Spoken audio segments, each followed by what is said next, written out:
nous allons ouvrir nos Bibles dans Exode chapitre 15. Vous savez, 3 jours après la crucifixion, il y avait 2 personnes qui marchaient sur la route Emmaüs, et tout à coup Jésus est apparu pour marcher avec eux dans leur tristesse, et ils ne l'ont pas reconnu. Et voyant qu'ils étaient vraiment tristes et tout ça, il leur a demandé « Pourquoi vous êtes tristes ?» Ils ont répondu « Nous espérions que ce serait lui, Jésus de Nazareth, qui délivrerait Israël. » Et ils étaient désappointés. On voit ça dans Luc 24, 21. Et comme aujourd'hui, plusieurs personnes, spécifiquement dans le judaïsme, ne comprennent pas que le Messie devait d'abord venir pour mourir et ensuite venir établir son royaume. Et donc, aujourd'hui encore, beaucoup de gens ont besoin de faire ce que Jésus leur a dit. Commençant par Moïse et tous les prophètes, donc toutes les Écritures, Jésus leur expliqua ce qui le concernait, lui en tant que Messie. Alors, ce qu'on a besoin de savoir au sujet du Messie se trouve où? Dans les Écritures. Donc, en commençant avec Moïse, donc la loi, la Torah. Et Jésus explique qui il est à travers tous ses écrits. Le mot expliquer en grec veut dire vraiment expliquer, enseigner ou même traduire.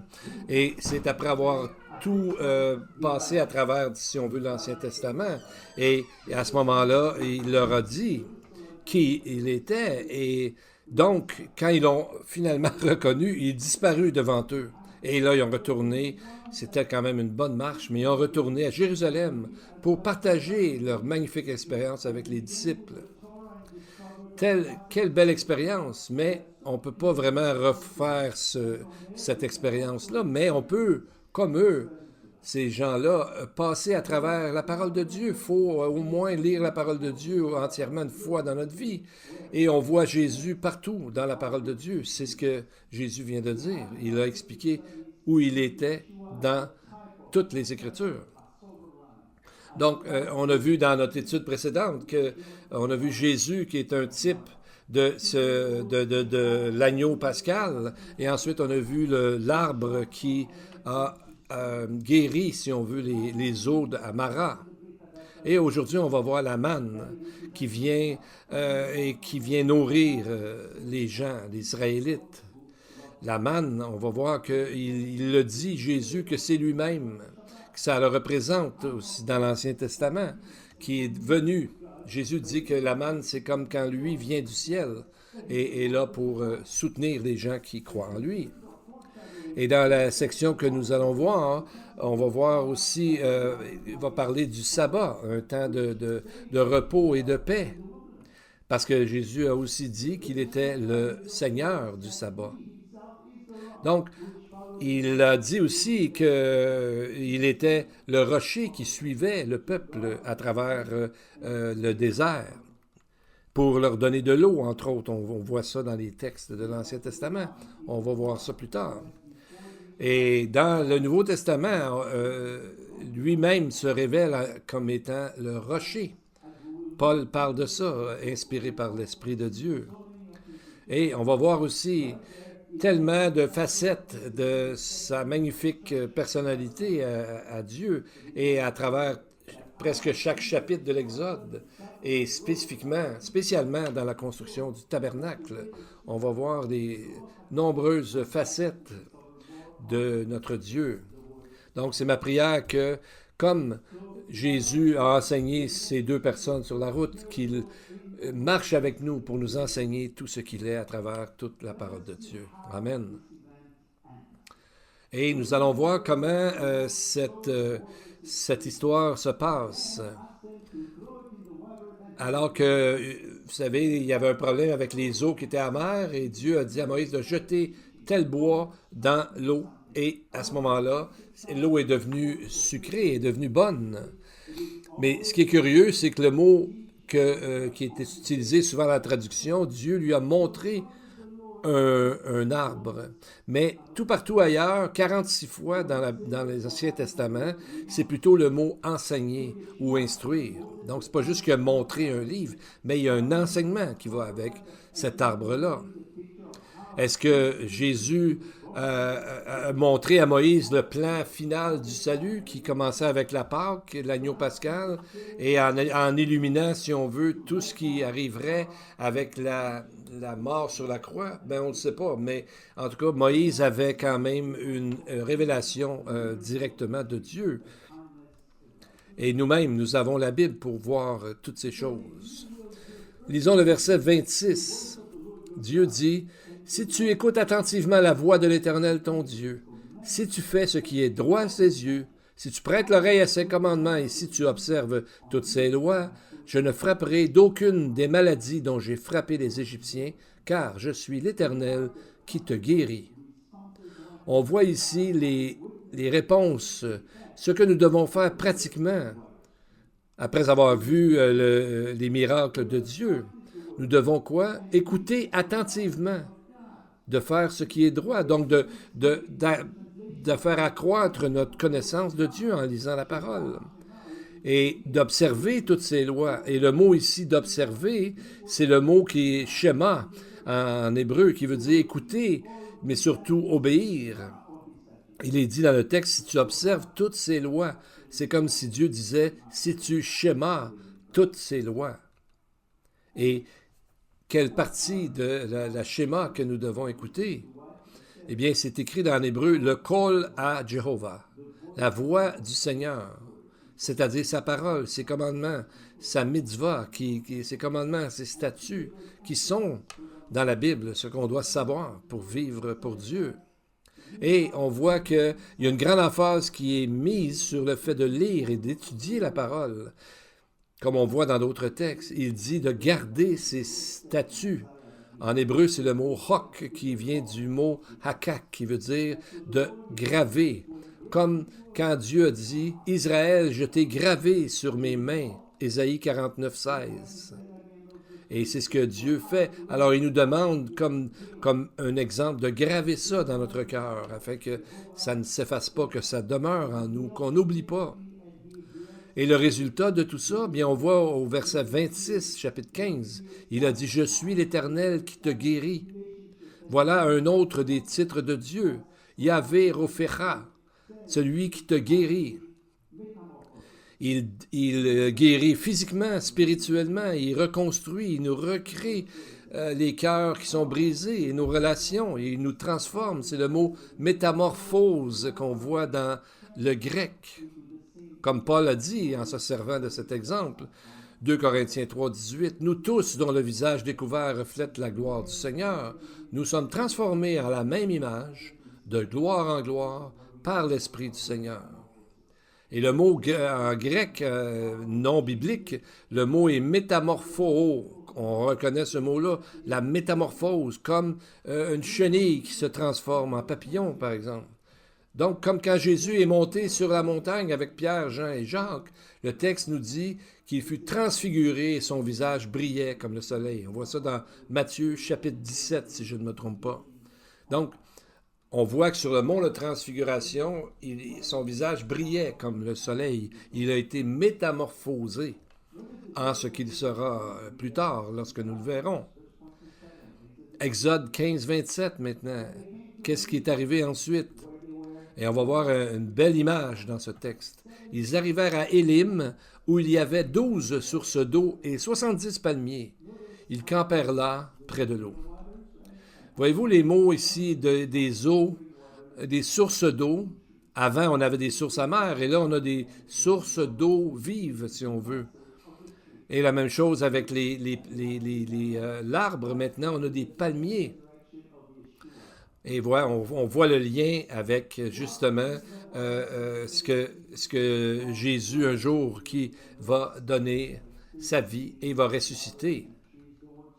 C'est l'image de l'arbre qui guérit nos maladies, qui nous guérit du péché par sa toute puissance. Et on voit que, imaginez-vous quelle joie qu'ils ont pu voir lorsqu'ils ont vu 12 sources d'eau et 70 palmiers. Et le mot en hébreu pour les sources C'est un mot comme pour un œil, parce que non seulement c'était rafraîchissant pour leur corps, mais imaginez-vous contempler un oasis comme ça avec 12 sources d'eau, 70 palmiers. Donc c'est bon pour le cœur et le corps, mais aussi pour les yeux. Comme Éliézer, le serviteur d'Abraham, quand il est allé chercher une fiancée pour Isaac, à quel endroit qu'il était, à un moment donné, il était à côté d'une source d'eau. Et c'est là que Rebecca, la future femme d'Isaac, est apparue. Et on voit que dans la Bible, on voit souvent des choses qui se passent autour des sources d'eau. Et en plus, il y avait combien de sources d'eau? 12. Une pour chaque tribu d'Israël. On voit comment Dieu est un Dieu précis, un Dieu d'ordre. Et 70 palmiers. Donc, 70 palmiers, on voit l'important des palmiers parce que le palmier est toujours un symbole du sabbat ou encore des temps messianiques ou du millénium. Et le mot palmier est mentionné 13 fois dans Ézéchiel 40 à 41. En dehors et même en dedans du temple, avec des illustrations de palmiers dans le temple de Salomon. Salomon avait mis des images de palmiers partout dans le temple. Et rappelons-nous dans Apocalypse 7, verset 9, que les gens vont chanter le cantique de Moïse et de celui de l'agneau. Et ils vont avoir quoi dans leurs mains? Des branches de palmier. Alors, tout ça parce qu'ils ont cru en quoi? En un arbre qui les guérirait. C'est ce que Dieu avait dit. Et tout ça pointe, bien sûr, vers Jésus lui-même. Donc, on voit l'idée que l'arbre est un endroit de repos. Et on voit aussi ces deux étapes dans 3 psaumes qui se suivent, qui vont ensemble comme une trilogie, psaume 22 à 24. Dans le psaume 22, on voit sa mort, même de la manière qu'il va mourir, le Messie, et sa résurrection est prophétisée aussi. Et verset 16, il est dit, « Nous ont percé mes mains et mes pieds. » Verset 28, il dit que le Messie, justement, il domine sur les nations du monde. Ça, c'est l'équivalent de ce qu'on a appris que l'arbre qui guérit les eaux amères, donc il change toutes nos eaux amères. On pourrait dire ensemble le psaume 23. « L'Éternel est mon berger, je ne manquerai de rien. Il me fait reposer dans de verts pâturages, il me dirige près des eaux paisibles, restaure mon âme, me conduit dans tous les sentiers de la justice à cause de son nom. » Donc, on peut trouver, c'est comme l'image pour nous des 12 sources d'eau et 70 palmiers. Et ensuite, la troisième étape est dans le psaume 24, et quand Jésus revient, le Messie comme le roi des rois, verset 7, « Porte, élevez vos linteaux, élevez-vous, portes éternelles, que le roi de gloire fasse son entrée. » Qui est ce roi de gloire? L'Éternel fort et puissant, l'Éternel puissant dans les combats. On voit la trilogie de la rédemption dans ces psaumes-là. Je vous invite à lire ça, psaume 22 à 24. C'est merveilleux. On voit toute une partie de la vie du Seigneur et de son œuvre. Mais encore là, il y a tellement de choses. C'est seulement le début de l'histoire. Les Israélites venaient juste de commencer à faire les premiers pas dans le désert et déjà, ils avaient vécu plusieurs choses, mais il y a encore beaucoup de circonstances qu'ils devaient traverser. Et on voit que la plupart de ces événements, c'était pour éprouver, entraîner les Israélites à se fier à leur Dieu. Il est écrit dans Exode 25, 25, « Il mit le peuple à l'épreuve. » Donc, les prochaines épreuves qu'on va voir, les prochains tests, ça va vite à ce moment-là, à partir de ce moment-là. Et tout ça est pour tester, oui, éprouver, mais améliorer leur foi, d'apprendre à vivre en obéissant par la foi à Dieu. Et nous, dans notre vie, combien de place qu'on laisse vraiment à Dieu dans nos vies? On croit en Dieu, mais est-ce qu'on croit vraiment Dieu dans ce qu'il dit? Est-ce que nous prenons ses promesses sérieusement et les appliquons dans notre vie? Alors, c'est vraiment une question qu'on doit se poser pour notre marche chrétienne. Lisons le verset 1 du chapitre 16. « Toute l'assemblée des enfants d'Israël partit d'Élim, et ils arrivèrent au désert de Sin, qui est, entre Élim et Sinaï, le 15e jour du second mois, après leur sortie du pays d'Égypte. Donc, on apprend qu'après à peu près 20 jours, selon certains commentateurs, ils ont quitté Élim, qui est l'endroit avec des sources d'eau et des palmiers, et parce que le mot Élim veut dire des arbres au pluriel. Et à partir de là, qu'est-ce qu'ils ont fait? Ils sont entrés au désert de Sin. Et ils sont entrés dans le désert. En hébreu, c'est le mot midbar, qui décrit un endroit plein de sable, qui est stérile, qui n'a pas vraiment beaucoup de vie là-dedans. Et à quel endroit s'en allait-il? Vers où s'en allait-il? Vers le mont Sinaï. Un mot encore qui ressemble au désert de Sin. C'est un endroit encore avec beaucoup de terre qui est là. Donc, on est encore dans le désert. Donc, à partir d'Élim, ils sont allés où? Vers le désert de Sinaï. Et de Sin et jusqu'à la montagne de Sinaï. Donc, ils ont quitté cet endroit de repos pour aller dans le désert. Tout ça dans le but d'aller plus tard vers la terre promise. Un peu comme quand Adam et Ève ont été obligés de quitter le jardin d'Éden. C'est la même image. Quitte un endroit de repos et de bénédiction pour aller dans le désert où Dieu va les entraîner.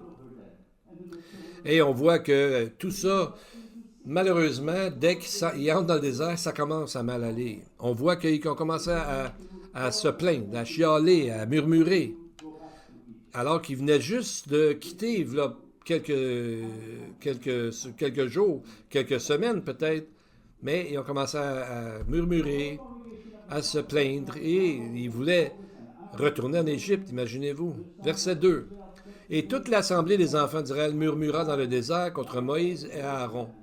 Ils dirent que nous sommes, nous, morts par la main de l'Éternel dans le pays d'Égypte, quand nous étions assis près des pots de viande, quand nous mangions du pain à satiété.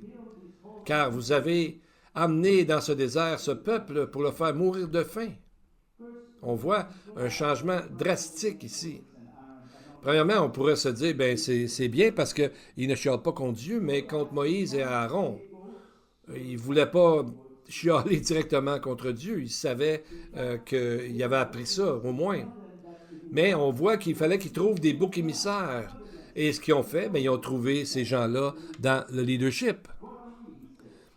Mais là, Moïse a répondu, « Qui sommes-nous?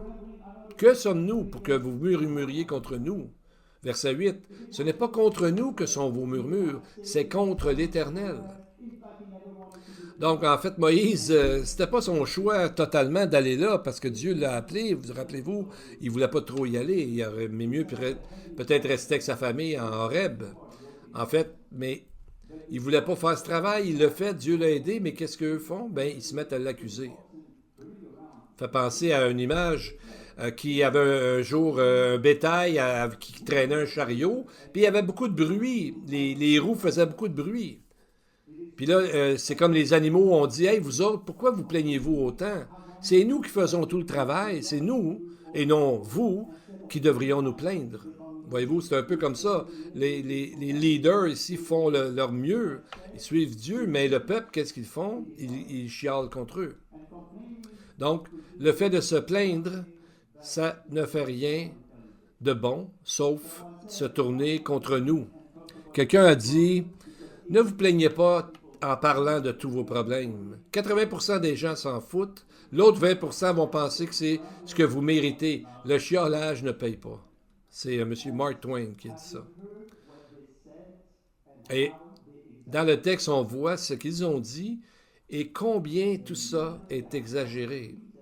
Ils se rappellent qu'il y avait des pots de viande, puis ils mangeaient comme ils voulaient. Mais ils ont complètement oublié que comment ça allait mal en Égypte. Ils ont enlevé de leur pensée qu'ils étaient des esclaves là-bas. Et même que leurs propres nouveau-nés garçons s'étaient jetés dans le Nil. Et essayons de se rappeler quelle raison au juste ils voulaient s'en aller. Verset Exode 1, 14.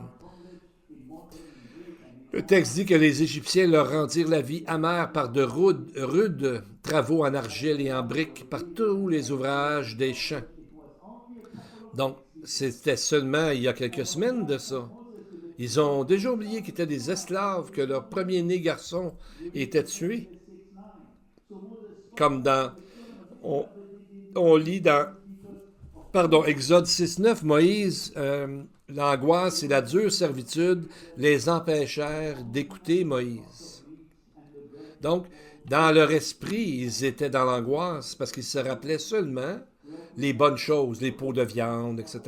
Ils ont oublié comment ils étaient malheureux et vraiment en pire position qu'ils étaient maintenant. Voyez-vous comment nos pensées peuvent nous jouer des tours lorsque on perd de vue Dieu et sa parole et ses promesses. Donc, il faut toujours se rappeler. C'est pour ça que la Bible nous dit souvent, nous répète des choses parce qu'on oublie trop facilement. Et c'est difficile de se demander exactement pourquoi ils n'étaient pas contents. Parce qu'il ne manquait pas de nourriture. Ils en avaient plein de nourriture. Il y avait beaucoup de viande autour d'eux. Il y avait plein de bétail. On voit dans Exode 12.38 qui est écrit « Une multitude de gens de toute espèce montèrent avec eux. Ils avaient aussi des troupeaux considérables de brebis et de bœufs, entre autres. » Comment ça fait qu'ils n'ont pas pris leur propre bétail? Et quand ils sont arrivés 40 ans plus tard dans la terre promise, Nombre 32.1 nous dit que les fils de la tribu de Ruben et les fils de la tribu de Gad avaient une quantité considérable de troupeaux. Et c'est pour ça qu'eux autres ont dit, on ne veut pas aller à l'est du Jourdain pour le moment. On a trop de troupeaux, puis la façon de les nourrir, c'est dans ce pays où nous sommes, dans cet endroit-là. Et qui, au juste, se plaignait? Nombre 11 fait un lien avec ça pour une situation semblable et nous montre qui étaient ces gens qui se plaignaient toujours. Premièrement, dans Nombre 11, on voit, verset 1, que ces gens-là étaient à l'extrémité du camp. Pourquoi là? Pourquoi pas dans le camp? Bien, il semble que ces gens-là étaient un petit peu en dehors de la congrégation de Dieu, pas parce qu'ils étaient rejetés, mais parce qu'ils ne trouvaient pas leur place parmi les gens là. Et la Bible leur donne un nom spécifique. Dans Nombre 11.4, c'est écrit « Le ramassis des gens qui se trouvaient au milieu d'Israël fut saisi de convoitise. Et même les enfants d'Israël recommencèrent à pleurer et dire « Qui donc nous donnera de la viande à manger ?» Et plusieurs traductions traduisent ce mot, le ramassis de gens qui se trouvaient au milieu comme des gens à problème. Dans la Septante et dans les Targums, on voit que on écrit parfois qu'on pense que c'est des gens qui étaient sortis d'Égypte avec eux et qui sont allés avec eux durant l'Exode. Mais le texte ne dit pas ça. En plus, on peut penser que tous les Égyptiens étaient morts dans l'eau, en tout cas ceux qu'ils avaient poursuivis. Donc les gens, ces gens-là, le ramassis de gens dont on parle, c'était des gens qui faisaient partie de la communauté d'Israël. Et le mot pour le ramassis de gens, en hébreu, c'est le mot asafsouf. Donc, on imagine, ça ressemble à des gens qui murmurent, qui se plaignent tranquillement, comme ça, par en arrière, et qui sont en groupe pour se plaindre. Et les écrits de la mer morte parlent des hommes de Bélial et tous les asafsouf. Bélial est un autre nom de Satan. Donc, ces gens-là, c'est comme s'ils se mettent du côté de Satan, en se plaignant, en chialant contre ce que Dieu leur fait vivre. Il faut faire attention de ne pas devenir comme ça. Nombre 11 parle, le peuple devint comme ceux qui murmuraient. Donc, ça commence à un petit endroit, des gens un peu à part, qui murmurent, pas trop fort, mais que ça fait finalement un grave problème à travers toute la congrégation, toute la communauté. On en rencontre des gens comme ça qui sont juste pas contents, puis ils voudraient toujours quelque chose d'autre, et au lieu de trouver des moyens de résoudre le problème, en aidant, en priant, en couvrant les fautes des autres avec amour, comme la Bible nous dit, ils font ressortir le pire chez les gens alentour, et au lieu de se voir eux-mêmes, comme quand Jésus dit d'enlever notre poutre dans notre œil avant de dire quelque chose sur les autres. Et on voit que c'est arrivé dans l'Église. On voit par exemple dans l'Église de Philippe, où l'Esprit de Dieu, à travers l'apôtre Paul, dit dans Philippiens 2,14, « Faites toutes choses sans murmure ni hésitation. » Donc, on dirait que c'est un problème non seulement que les Juifs avaient, les Israélites dans l'Ancien Testament, mais c'est un problème humain. On le voit aussi dans les récits de l'Église à travers plusieurs histoires bibliques. Par exemple, dans le livre de Philippe, des Philippiens, Paul venait juste de parler de l'importance de la grande doctrine de l'incarnation du Messie qu'on appelle la kénosis. Et il leur dit quand même dans ces textes-là de ne pas se mettre à murmurer, à hésiter, à obéir à Dieu. Le problème de se plaindre, de l'air d'un petit problème, pas un très gros péché finalement. Mais on a vu que dans notre texte, finalement, toute la communauté des fils d'Israël ont commencé à murmurer. Et Dieu a bien dit à travers le prophète Samuel, Samuel 15, 23, que la désobéissance est aussi coupable que la divination. Est-ce qu'on s'est déjà demandé qu'est-ce que fait la divination et la sorcellerie a un rapport avec la rébellion et le fait de chialer, de se plaindre? Bien, finalement, il y a des gens qui devaient finalement, au lieu de se mettre sous l'autorité de Dieu, obéir à Dieu, bien, ils se sont mis du côté de ceux qui chialent contre Dieu. Donc, dans le fond, ils se sont mis du côté de Satan, qui lui, est toujours contre Dieu. Et on a vu que dans Nombre 11.3, dans le texte que les gens qui ont murmuré, le feu de l'Éternel s'était allumé parmi eux. Et ils ont été détruits par le destructeur. 1 Corinthiens 10, 10, c'est là que Paul fait le lien. Il dit « Ne murmurez pas, comme murmuraient quelques-uns d'entre eux qui périrent par l'exterminateur ou le destructeur. » Et c'est là qu'ils avaient donné dans notre texte le nom de Tabéra, qui veut dire justement de brûler, d'être détruit par l'exterminateur. Tabéra veut dire destructeur. Mais on voit que c'est pas complètement désespéré pour eux parce qu'on voit dans Exode 16, verset 2, ils sont appelés comment? Les enfants ou les fils d'Israël. Le nom d'Israël à l'origine est le nom de Jacob qui a été changé dans le nom Israël, Genèse 32. Donc, ça confirme que ces enfants vont former une nation. C'était la promesse de Dieu à Abraham et qui a suivi encore par la suite Isaac et Jacob. Donc, c'est la première fois, verset 31, qu'ils sont appelés la maison d'Israël.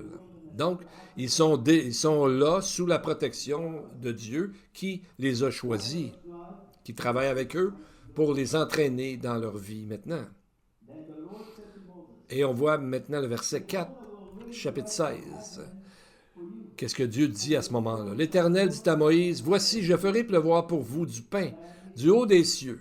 Le peuple sortira, en ramassera, jour après jour, la quantité nécessaire, afin que je le mette à l'épreuve et que je vois s'il marchera ou non selon ma loi. » Qu'est-ce que Dieu fait? Il n'envoie pas le feu du ciel pour les tuer, les détruire. Il envoie la manne. Mais c'est quoi ça, la manne? Qu'est-ce qu'est la manne exactement? Bien, c'est très important parce que dans la Torah, dans la loi, on appelle la manne la gloire du Seigneur, au verset 7. Il est dit au verset 7, Moïse dit, « Et au matin, vous verrez la gloire, le kavod du Seigneur, kavod Yahvé. » C'est la première de 38 fois où nous allons voir ce titre dans la Bible, Kevod Jéhovah. Un fameux rabbin et respecté, Maimonides, parlait de la gloire de Dieu en disant ceci. La lumière que Dieu fit demeurer à un certain endroit, l'essence même de la réalité de Dieu. Mais on se demande qu'est-ce que la manne voulait dire et en quoi c'est un lien avec l'apparition ou l'action de Dieu. Bien, la première fois que les Israélites l'ont vu, premièrement dans le texte, verset 15, regardèrent et se dirent un à l'autre, « Qu'est-ce que cela? » Ils ne savaient pas ce que c'était. Moïse leur dit, « C'est le pain que l'Éternel vous donne pour nourriture. » Voyez-vous la question, qu'est-ce que c'est? Qu'est-ce que cela? Le mot manna, c'est une traduction grecque de l'hébreu man. Dans l'Ancien Testament, ce n'est pas manna qui est écrit, mais man. Et en français, on appelle ça la manne. Mais l'hébreu dit manhu, H-O-U. Ce n'est pas qu'est-ce que c'est, mais on devrait lire en hébreu ma-man et non pas manhu. Donc, ça devient comme... ça devient difficile, mais il y a un rabbin du 11e siècle, Rajban, qui a dit que c'était un mot araméen qui veut dire « qui ». Man veut dire « qui ». Donc, ce n'est pas « qu'est-ce que c'est », mais « qui est-ce ». C'est comme s'il demandait « c'est qui ça ?» Et le même mot « man » est utilisé dans d'autres parties de la Bible, écrite en araméen. Par exemple, Daniel 3,6 dit « Quiconque, man, quiconque ne se prosternera pas et n'adorera pas, vous connaissez la suite, le roi voulait les tuer. » Ou dans Esdras 5,9, où la question est la même. « Qui, man, vous a donné l'autorisation de rebâtir ce temple? » Donc, qui est le man ou le manna? Bien, c'est lui-même. Amen. Jésus l'a dit dans le Nouveau Testament, très clairement, Jean 6, 31. Nos pères ont mangé la manne dans le désert, selon ce qui est écrit, il leur donna le pain du ciel à manger. Et Jésus leur répondit, en vérité, je vous le dis, Moïse ne vous a pas donné le pain du ciel, mais mon Père vous donne le vrai pain du ciel, car le pain de Dieu, c'est celui qui descend du ciel et qui donne la vie au monde. Donc, c'est ce que Jésus interprète le livre de l'Exode. Amen. Jésus nous dit ce que c'est. Il nous dit que c'est lui, c'est pas quelque chose, c'est lui.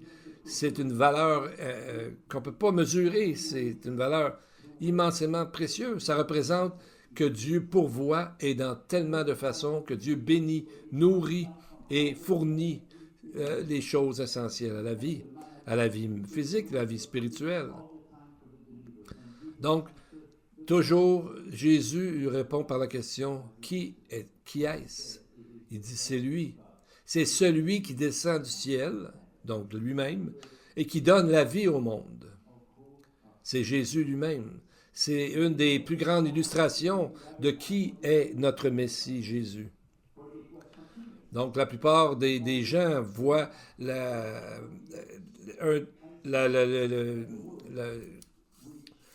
voient que quand la manne arrive, c'est un des plus grands miracles, parce que c'était continuel. Jour après jour, imaginez-vous, pendant 40 ans.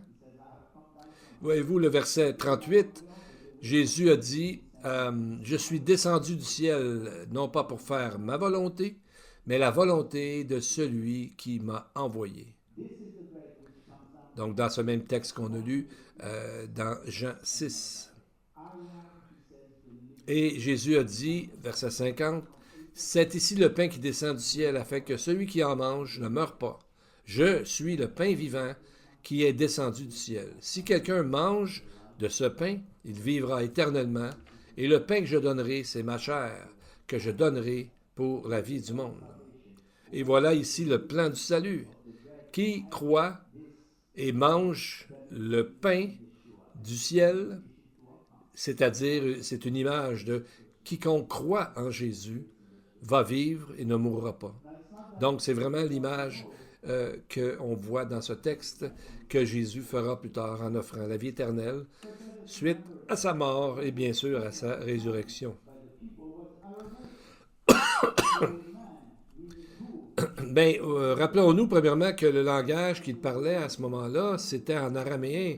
Et le mot man veut dire qui dans ce langage. Donc, en demandant c'était quoi, ben il demandait dans le fond, il était à côté de la question. Puis Jésus a bien clairement dit que c'était lui-même. Mais avant que Jésus vienne, les rabbins de ce moment-là, les gens qui écrivaient sur les Écritures, un d'entre eux, le rabbin Akiva, qui vivait entre l'année 50 jusqu'à l'année 135, explique dans le Talmud, par rapport à un texte de Psaume 78, il disait que la manne, c'était la nourriture des anges. Il disait, et je cite, les anges se nourrissent du rayonnement de la Shekinah, la gloire de Dieu, et la manne fait partie de la nature même de la lumière là-haut que le Créateur béni matérialise. Donc, ceux qui mangeaient la manne étaient nourris de la même nourriture que celle des anges. Alors, c'était leur interprétation, mais dans le fait, ce qu'ils disent, c'est que la nourriture des anges, c'est quoi? C'est la lumière et le rayonnement de Dieu. Et on peut facilement adopter cette interprétation parce que ça va avec ce que Jésus dit, que ça vient de Dieu et que lui-même est la lumière. Il est le rayonnement de Dieu, donc la manne qui vient du ciel. Tout ça va tellement bien ensemble. Et non seulement on voit, il y a des gens qui se sont mis à chialer, et on voit dans les églises qui sont décrites dans Apocalypse, les premiers chapitres, comment il y a des gens qui déjà étaient commencés à s'éloigner de Dieu. Et qu'est-ce qu'il leur dit, Jésus, à une église, entre autres, Apocalypse 2, 17, il dit que celui qui a des oreilles entende ce que l'Esprit dit aux églises. À celui qui vaincra, je donnerai de la manne cachée. Maintenant, comment la manne peut-elle être cachée? Si c'est Jésus, comment peut-elle, cette manne, être cachée? Bien, le mot pour cacher dans notre texte, c'est le mot crypto, comme quelque chose qu'on voit, mais on ne comprend pas vraiment. C'est quelque chose qu'on lit, mais on ne sait pas exactement c'est quoi le message. Malheureusement, plusieurs disent « Ah, moi j'aime Jésus, je connais Jésus », mais on ne comprend pas tout ce que Jésus a fait et on ne comprend pas le plan du salut qui se comprend par la foi, parce que c'est par la foi que Dieu nous donne qu'on peut comprendre ces choses. Donc, ce n'est pas que la manne ou Jésus est quelque chose de caché, mais c'est qu'on peut regarder, on peut entendre des choses sur Jésus et ne pas comprendre, ne pas mettre notre foi en action. Donc, ce n'est pas caché, c'est si on ne veut pas voir, comme on dit, il n'y a pas plus aveugle que la personne qui ne veut pas voir. En terminant, verset 31, le chapitre 16. La maison d'Israël donna à cette nourriture le nom de manne. Elle ressemblait à de la graine de coriandre, elle était blanche et avait le goût d'un gâteau de miel. Donc, comme on dirait, c'est pas si pire, non? Mais quel est le coriandre? Si on regarde, on pensait dans cette époque que c'était une façon une petite herbe qui pouvait aider avec la guérison.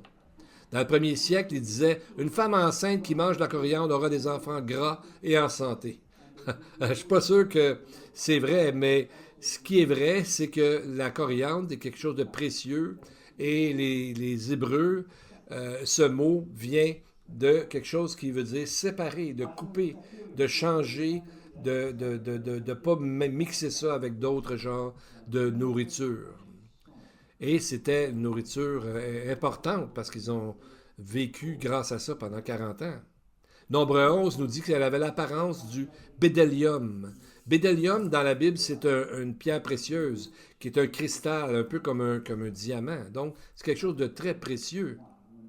Et en plus, le mot est bdolak, qui veut dire séparer, tout comme dans Genèse 1, quand Dieu a séparé les eaux d'autres eaux, parce qu'il y avait de la terre aussi, et de la lumière des ténèbres. Donc l'idée du bdellium, c'est quelque chose de très précieux, mais quelque chose qui est mis à part.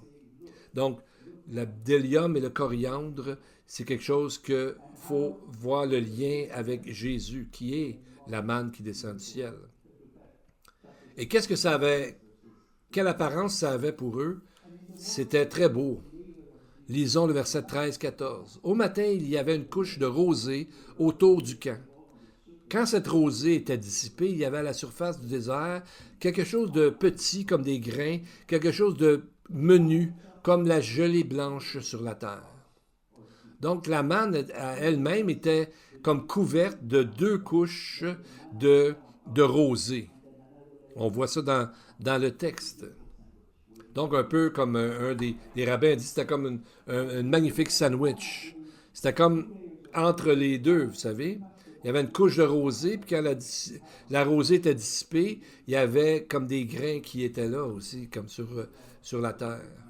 Donc, c'était en même temps un immense miracle, et le Seigneur a demandé aux Israélites quoi? De prendre un vase, de mettre dedans de la manne et de le déposer devant l'Éternel afin qu'il soit conservé pour les descendants, pour vos descendants. Chapitre 16, verset 33. Et c'est là, dans le lieu très saint, il y avait toujours un rappel de Dieu qui pourvoit. Et c'est ce que nous verrons plus en détail dans la prochaine étude, alors que d'autres symboles du Messie vont nous être enseignés. Amen. Alors, prions maintenant et remercions notre Dieu. Amen.